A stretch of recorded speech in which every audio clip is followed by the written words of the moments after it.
Andito na tayo. Lagay lang tayo ng kaunti. Kasi 3 layer ito. Spread little bit. And then, mix na natin yung kaya siya ko ginawa na medyo basa para kasi yung aking pasta is not overcooked.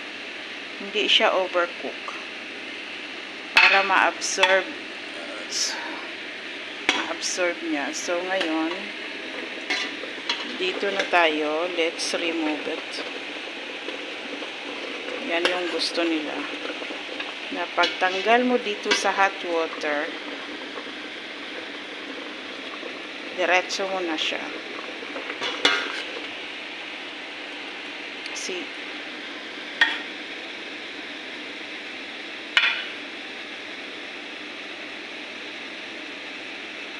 diba? Okay.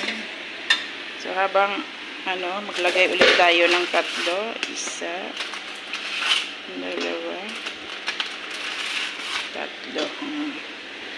Habang mag-prepare tayo dito.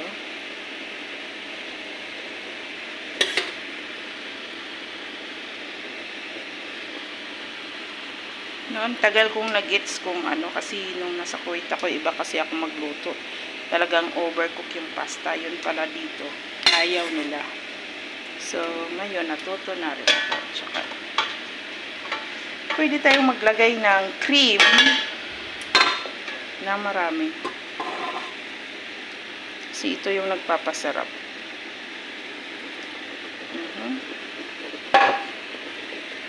Diba? Mabasa-basa yung ating lasagna.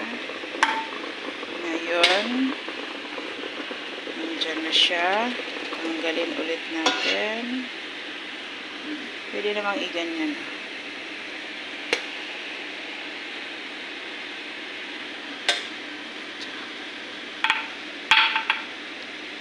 Feeling ko kailangan na ng 4. 4 na layer pala ito, hindi 3. Okay, alright. Yan. Nangalay na yung kamay ko sa kahawak ng cellphone. At 4 nga kasi may pa. May meat pa at saka cream. Ganun lang. Ganyan lang. Diba? Ang likot. Ang likot ng cam.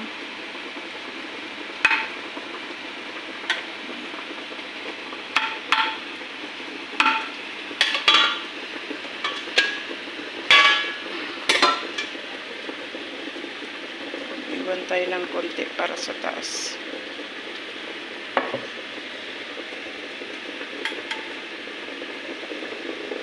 Ganyan, dito na yung anak ko. Anong yan? Manir-madir nito. Tatakot ako pag yung anak ko nagmadir-madir. Diyos ko Lord.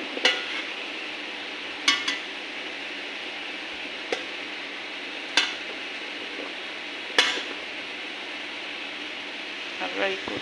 So, ayan na mga langga. Done na tayo. Nandito na yung ating mozzarella. So, ipamelt lang natin to bago ilagay sa oven kasi maaga pa naman. Kakain yung alaga ko ng 3:00. So, 1 o'clock pa lang ngayon. So, see you later. Always, Jada.